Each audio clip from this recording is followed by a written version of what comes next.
Hello viewers, আশা করি সবাই অনেক ভালো আছেন। চলে আসলাম আজকে আবার দারুণ একটি ইমেজিং অ্যান্ড্রয়েড অ্যাপস নিয়ে। এই ভিডিওতে আমি আজকে আপনাদের দেখাবো একটি মোবাইলে কিভাবে একের অধিক ভিডিও একসাথে দেখবেন। এই কাজটি করার জন্য ছোট্ট একটি অ্যাপসের প্রয়োজন হবে। অ্যাপসটি কিভাবে ডাউনলোড করবেন এবং সঠিকভাবে সেটিংগুলি কিভাবে করবেন আমি আপনাদের দেখিয়ে দিব। একটি মোবাইলে একের অধিক ভিডিও একসাথে দেখতে চাইলে ভিডিওটি শুরু থেকে শেষ পর্যন্ত দেখতে হবে। শুরু করার আগে বলে নেই, আপনি যদি এই চ্যানেলের ভিডিও প্রথম দেখে থাকেন তাহলে চ্যানেলটিতে সাবস্ক্রাইব করে আমাদের সাথেই থাকুন, পরবর্তী নতুন ভিডিওগুলি যেন মিস না করেন। আপনারা দেখছেন HD টিপস বিডি, সাথে আছি আমি সজীব। চলুন তাহলে ভিডিওটি শুরু করা যাক।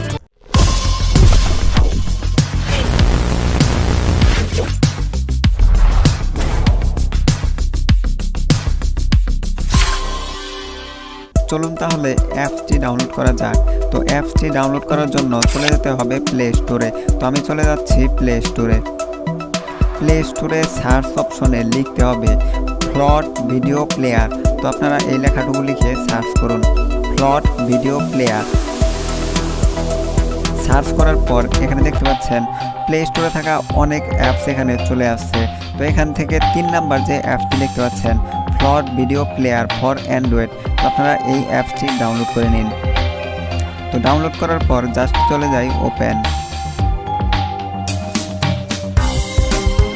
করার পর এখানে দেখতে পাচ্ছেন একটা ইন্টারফেস চলে আসছে। তো আপনারা এই পারমিশনটি অ্যালাউ করে দিন।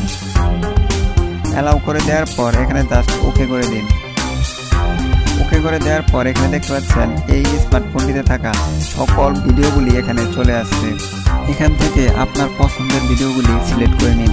তো আমি আপনাদের দেখানোর জন্য এখান থেকে ভিডিও প্লে করতেছি।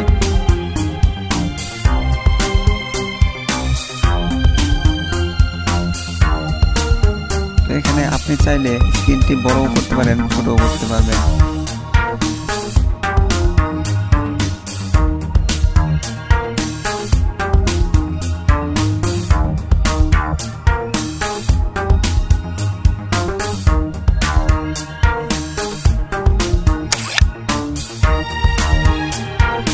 এভাবে আপনাদের যতগুলি খুশি ততগুলি স্ক্রিন বানিয়ে আপনার বন্ধুদের সঙ্গে দিতে পারেন। তো এই ছিল মূলত ভিডিও। তো আমার এই ভিডিওটি যদি আপনাদের ভালো লেগে থাকে অবশ্যই ভিডিওটিতে একটি লাইক করে দিন। আপনি যদি এই চ্যানেলের নতুন দর্শক হয়ে থাকেন তাহলে চ্যানেলটিতে সাবস্ক্রাইব করে আমাদের সাথে যুক্ত থাকুন, পরবর্তী নতুন ভিডিওগুলি যেন মিস না করেন। ধন্যবাদ সবাইকে।